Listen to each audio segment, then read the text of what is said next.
ఉంది. ఇక మనకి చాలా కాయలు అయితే కాస్తాయండి. మనం ఒక్కసారి దొండపాదు వేసుకున్నాము అంటే మనకి ఇంకా ఎప్పుడు కాస్తూనే ఉంటుందండి.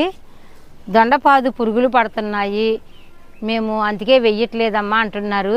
ఇవి తప్పనిసరిగా కొనుక్కుని తినేవారు దొండకాయల్ని కొనుక్కోకండి. ప్రతి ఒక్కరూ పెంచుకోవాల్సిన చెట్టు.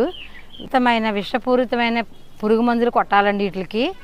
అందుకు మనం పెరట్లో వేసుకుంటే మనం మజ్జిగ లేదంటే ఉల్లిపాయ ఎల్లుల్లిపాయ ఇలాంటివి ఏవో కొట్టుకుని పురుగుల్ని పారదోలుకుంటున్నాము. లేదు అంటే విషపూరితమైన మందులు కొట్టిన కూరగాయలు తినవలసి ఉంటుందండి.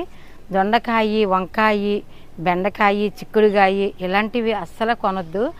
కుదిరినంత వరకు ఇలా పండించుకుని తినండి.